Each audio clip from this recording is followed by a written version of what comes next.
Does God exist? Actually, one answer is correct from either of two opposing states, existence and non-existence, with only three basic knowledge-based responses: yes, no, and I don't know. We can play the burden of proof game until we're blue in the face. The theist demands that the atheist prove God does not exist. The atheist demands that the theist prove that he does, and the agnostic requiring proof of both of their claims. The burden of proof game. The burden of proof game is a game that many seem intent on playing. The theist withholds from making claims about God's existence in conversation. The atheist deliberately avoids articulating his philosophical stance as a denial of the existence of God, and the agnostic seeks comfort in an I don't know, with the possibility of remaining ignorant and being apathetic towards truth. Well, that's not the route I take. See my video, God is Evidence for the Existence of God. Let's now turn our attention to alleged disproofs of God and the type of arguments one is most likely to encounter. Argument from personal experience. 1. I see no evidence for God. 2. This is my personal experience. 3. Therefore, God does not exist. Response. The fact that you see no evidence for God does not mean that God does not exist. Argument from moral discomfort. 1. God provides a sound foundation for objective moral values and duties. 2. The idea of a God issuing moral imperatives is repugnant. 3. Therefore, God does not exist. Response. If the idea of God issuing moral imperatives arouses feelings of moral discomfort, then those feelings do not make the alternative true. Argument from evil. 1. If God is all good, he would defeat evil. 2. If God is all powerful, he could defeat evil. 3. Evil is not yet defeated. 4. Therefore, God does not exist. Response. Evil not yet being defeated does not mean that an all-good and all-powerful God does not exist, but would suggest that if such a God exists, one day evil will be defeated. Argument from belief. 1.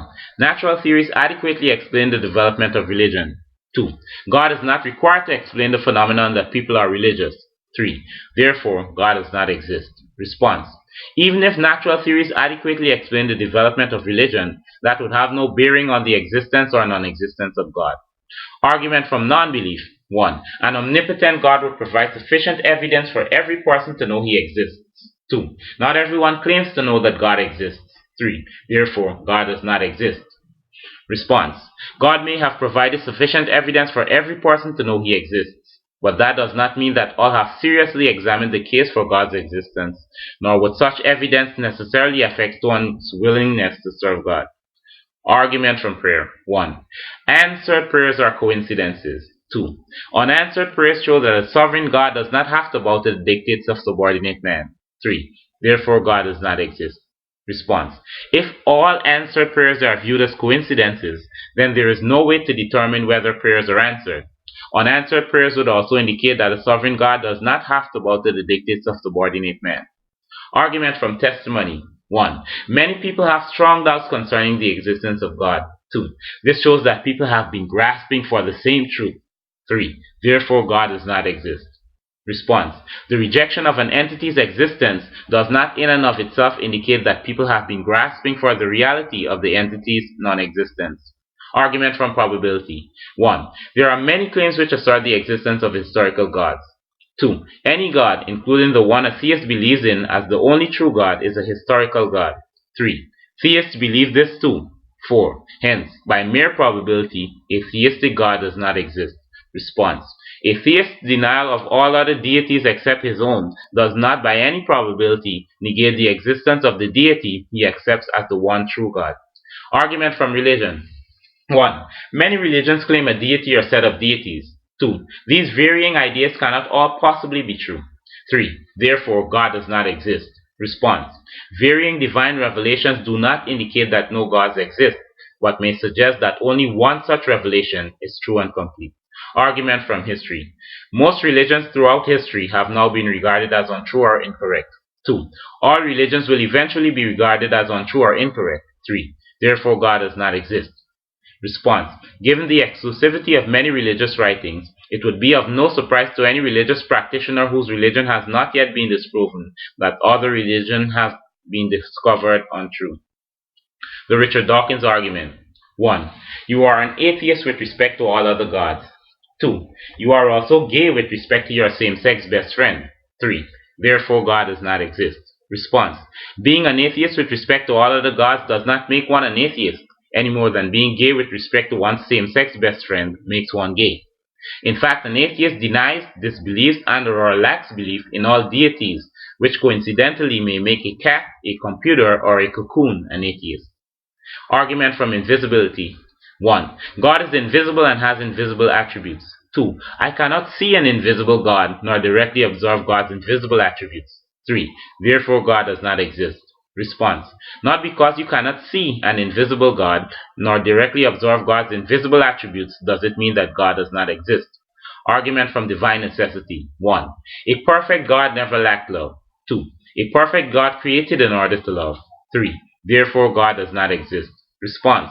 God never lacked love and did not create in order to love. Rather, God the Father loved God the Son before the foundation of the world. Argument from divine omnipotence. 1. God is perfect and omnipotent. 2. God's perfections preclude the execution of certain acts that diminish God's power of perfection. 3.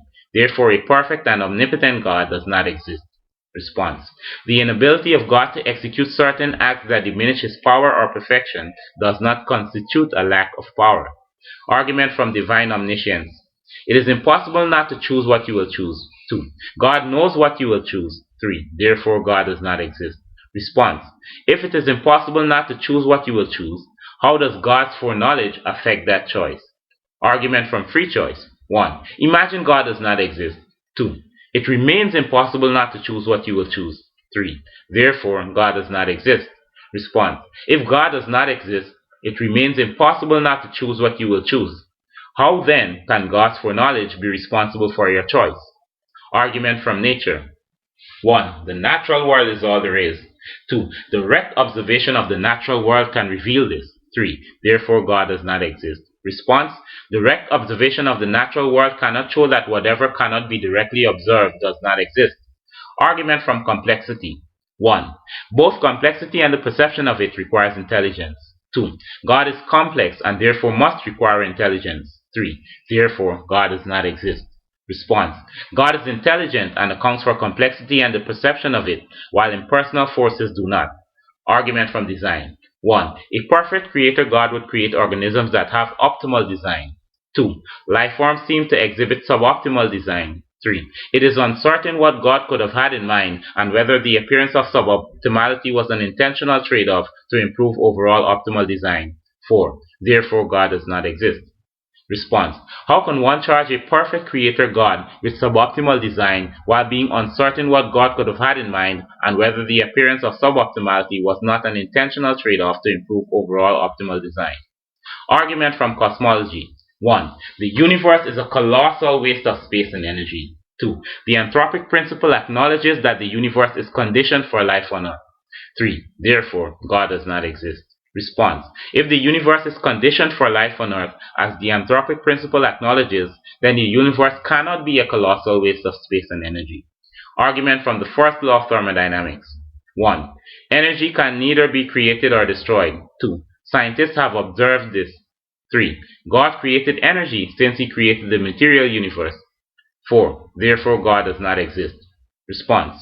The first law of thermodynamics, induced from empirically observed evidence, refers to energy transfer as work and/or heat, and observes the principle of conservation of energy, which results in the rendering. In a closed system, energy is neither created nor destroyed, but is transformed from one form to another. This law deals with the transformation of energy and says nothing about the origination of energy. Argument from the second law of thermodynamics. 1. If thermodynamic work is to be done at a finite rate, free energy must be expended. 2. In the material universe, energy is being transformed into unusable heat. 3. The laws of physics break down at the Big Bang singularity. 4. Therefore, God does not exist. Response. In the material universe, energy is being transformed into unusable heat. Since all the energy in the material universe has not been transformed into unusable heat, the material universe could not have been eternal. If the laws of physics break down at the Big Bang singularity, non-physical laws must have been in operation.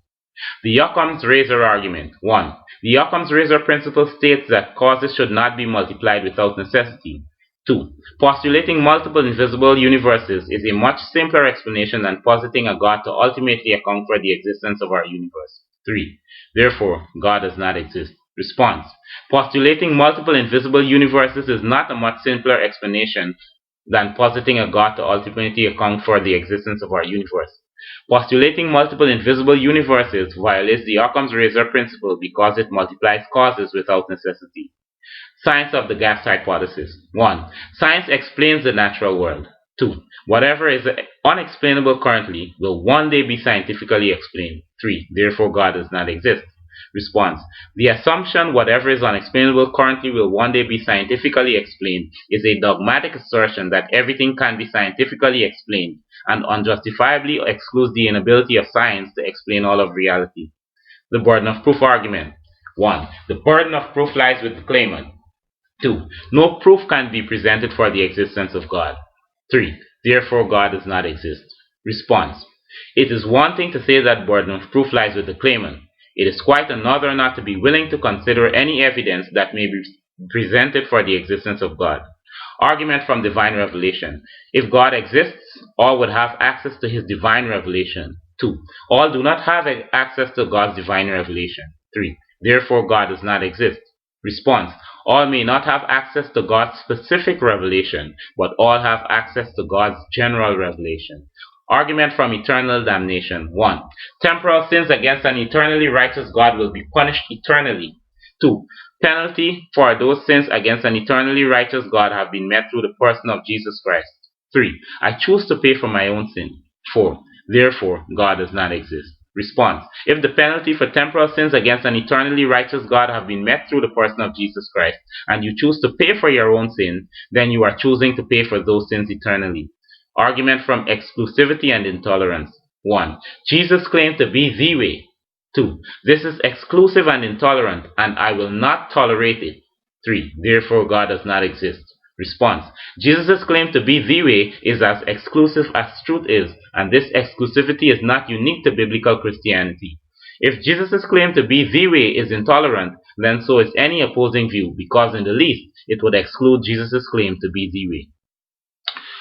These arguments are found to be wanting, and there is yet a convincing case to be made against the existence of God. What are some evidence for the existence of God? One may argue that extraordinary claims require extraordinary evidence, though it is not apparent why this is so. Can we in like fashion argue intelligently that skeptical claims require skeptical evidence, outrageous claims require outrageous evidence, or supernatural claims require supernatural evidence? Certainly not. If one claims that their evidence for God is supernatural, or outrageous, or skeptical, why should an ordinary person accept as true such extraordinary evidence? I contend that extraordinary claims require ordinary evidence, for this is how a rational individual and a wholehearted seeker deals with evidence presented in support of any claim. A recent temptation is to ask the question, which God? This does nothing to challenge the view that a being called God exists. The realities of our existence, our consciousness, and the fact that moral evil exists is enough to provide evidence for the existence of an everlasting and eternal, self-existent, omnipresent, united, good, just, omniscient, unchanging, omnipotent, creative, intelligent, personal, and supreme being. The claim may then be made that various gods of differing religions fit those criteria. Could you list 5 religions whose God fits those criteria? Judaism, Christianity, Islam, Zoroastrianism, Santeria, Voodoo, Shinto, Taoism, Hinduism, Buddhism, Sikhism, Sufism. Which God fits those criteria? God is an everlasting and eternal, self-existent, omnipresent, united, good, just, omniscient, unchanging, omnipotent, creative, intelligent, personal, and supreme being. These are attributes of God that can be deduced through reasoning by considering the reality of our existence, embracing the reality of evil, and reflecting on the observance of complexity in reality without turning a page in the Bible or any sacred writing. I have provided support for the existence of such a being in my video entitled God is, Evidence for the Existence of God, located at www.youtube.com/watch?V=$V=$L$H_P_G0. You may attempt to demonstrate a flaw in my arguments with the intent of showing how the being uncovered there amounts to anything less than God. A few avenues of approach are possible here. The first is to pinpoint critical errors in the reasoning process that diminishes the being's status to less than God. The second is to show that this being cannot be God, but must be something other. And the third is to demonstrate that there is an internal inconsistency among the listed attributes. To demonstrate that there is a contradiction between two statements, it is not sufficient to simply state them. One must be able to show what it is about the statements that cause them to contradict. For example, one may cite Matthew 2:11 and Luke 2:7 as contradictory accounts, but to demonstrate that they contradict each other, one may go on to say that, since Luke 2:7 states, "And she brought forth her firstborn son, and wrapped him in swaddling cloths, and laid him in a manger, because there was no room for them in the inn," and Matthew 2:11 states, "And when they had come into the house, they saw the young child with Mary his mother, and fell down and worshipped him. And when they had opened their treasures, they presented gifts to him, gold, frankincense, and myrrh," the accounts must be contradictory ones, because the young child cannot be in a manger and in the house at the same time and in the same sense. The only problem here is that these two scripture verses do not, in fact, contradict each other, since the babe was lying in a manger, not sinning, mind you, and the young child was in the house. For some time transpired after she brought forth her firstborn son, Luke 2:7, and the shepherds came with haste and found Mary and Joseph and the babe lying in a manger, Luke 2:15 and 16. And before wise men from the east had come into the house, and saw the young child with Mary his mother, Matthew 2:1 and 11. If one claims that I have used the Bible to prove the Bible, one must, after establishing that the Bible has been used, show how it has been used to prove the Bible. The final anticipated straw is to fail to make a distinction between evidence and empirical evidence.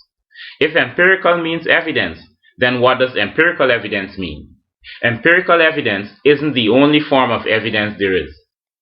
I have met the skeptic's burden of proof in my video, God is Evidence for the Existence of God, located at www.youtube.com/watch?v uppercase H, uppercase L, uppercase D, underscore, uppercase Q, I, 4, K, uppercase P, G, 0. Now the ball is in your court. If atheism is a lack of belief in God, a God, or gods, then laziness is a lack of choice, inactivity, action, or actions. If atheism is a lack of belief, then laziness is a lack of choice. Does God exist?